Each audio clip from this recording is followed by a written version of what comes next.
Let's What's do up, it. everyone? Paul and Jason here with Cryptoversity. Jason, how are you today? How was your weekend? Paul, my weekend was rather relaxing. How was yours? Really good. Visited Palm Springs, just hung out by the pool, relaxed a little bit as well. So, Nice. guys, if you find any entertainment or educational value behind this, please like and subscribe below. It truly helps us help you. And remember, we are not financial advisors, so please do your own research. Jason, so over the last couple of episodes, we've been kind of getting a gauge of how you are as an investor and everything, right? You look a lot at the macroeconomics and things like inflation and the economy when you're thinking about the long-term effects and the price action for crypto.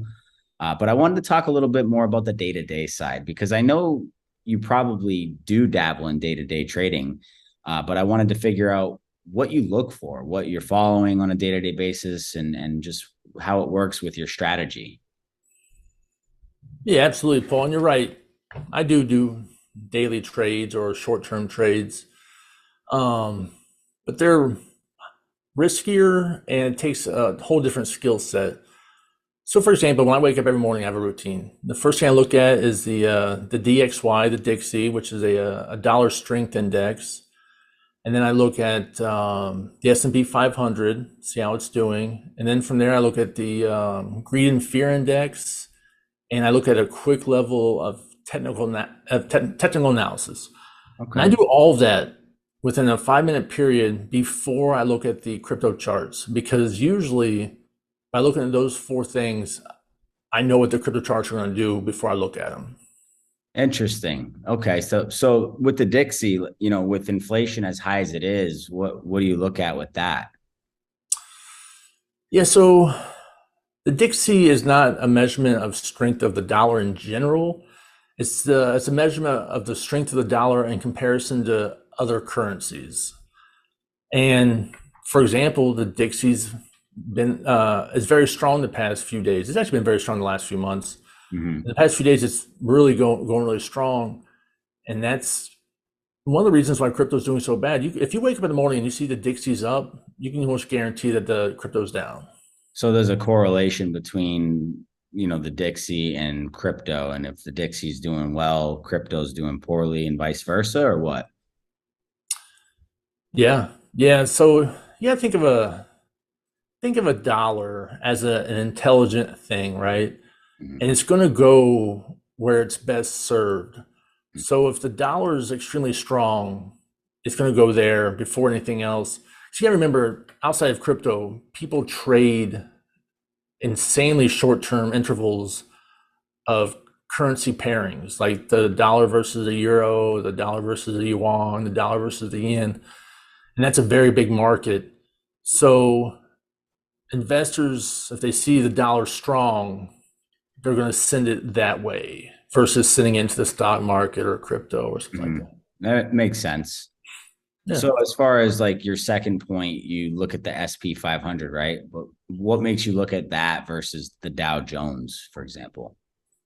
Yeah, that's a great question, Paul. So the S&P 500 is a tech sector. It specializes in tech stocks, Mhm. and crypto is a tech play. And you can see where crypto follows the S&P 500. It really does. If the S&P 500 was up the last 3 days, usually crypto's right behind it, and vice versa. Okay. So, and that's just kind of a blanket thing you look at. If you see it increasing, you know that crypto's typically going to follow. Yeah, there's usually a slight lag. So if you catch it early enough, like if you wake up, like for me, it had to be about 3 in the morning. If I catch it right when the market opens and I see the S&P 500 is skyrocketing, Yeah. I know within hours crypto will do the same. Mhm. Okay. And then you said the greed and fear index, right? How is that a good reflection on long-term fundamentals? Yeah, so it's a horrible measurement of long-term fundamentals. Actually, it doesn't measure fundamentals at all. It measures short-term sentiment. Hmm.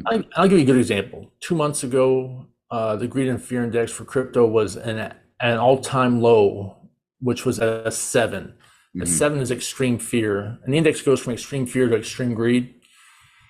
And last week, it moved into, like, I think it was the 30s. So it went from the 7 to the 30s. That's how much sentiment changed so fast, and now it's coming back down really fast. So the greed fear index measures public sentiment, and that's all. And it's not really a good reflection of fundamentals or long-term price at all, but it'll let you know how the general public feels about a thing today. What's that based on? So what is it looking at specifically? Is it looking at buying pressure and selling pressure and stuff within certain markets, or?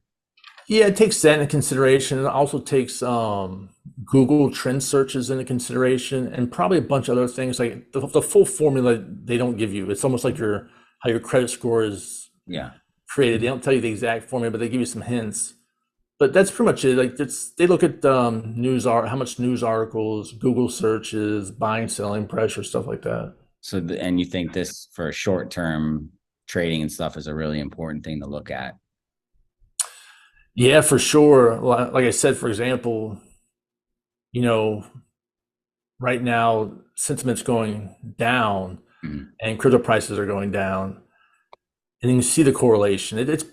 It's pretty accurate. I wouldn't make trades off that alone because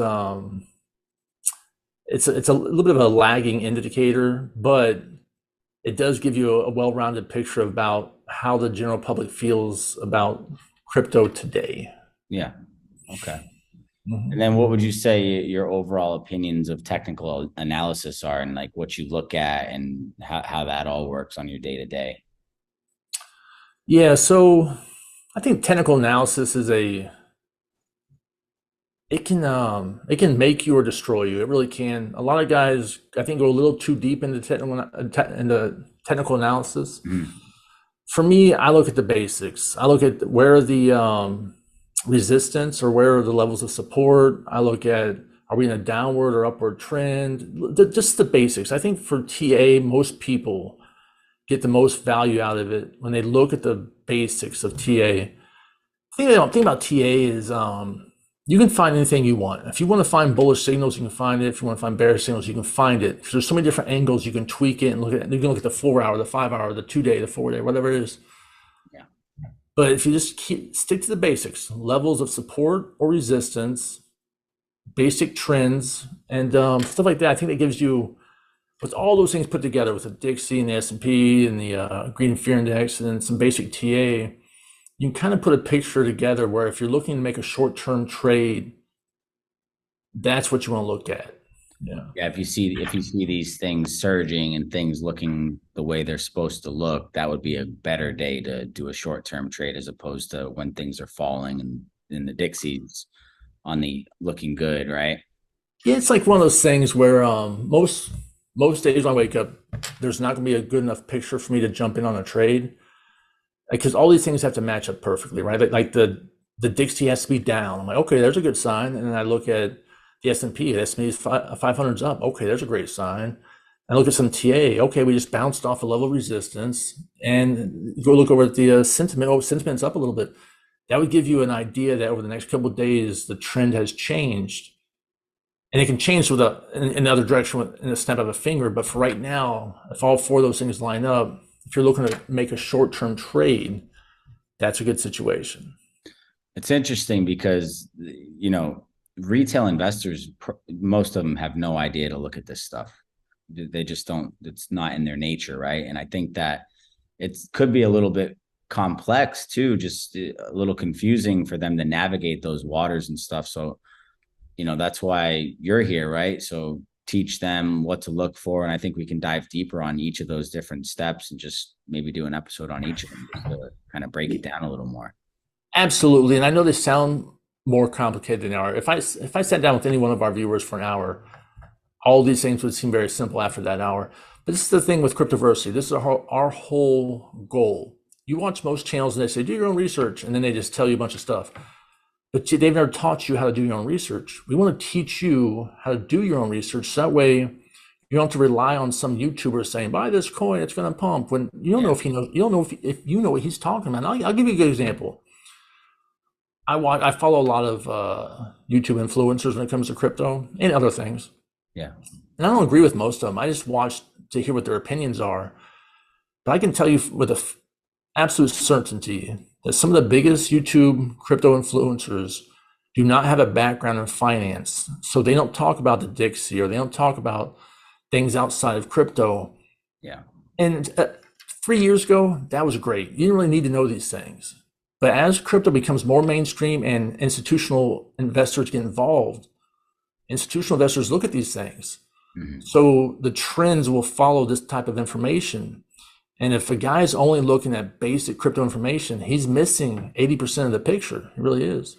Yeah, it makes a lot of sense. And you really need to educate yourself and make sound investments and not just throw, darts at a dartboard with this stuff, because that's just a recipe for losing money. You nailed it, Paul. You nailed it. Yeah. Well, man, that's really good info. I'd love to dive a little deeper into your day to day. And I know that you do within kind of the back end of Cryptoversity and a lot of different modules that we're doing. So looking forward to getting that out to the public. Everyone else, thank you for being here. Jason, thank you. Looking forward to tomorrow. Absolutely, Paul. We'll see you tomorrow. All right. See you guys.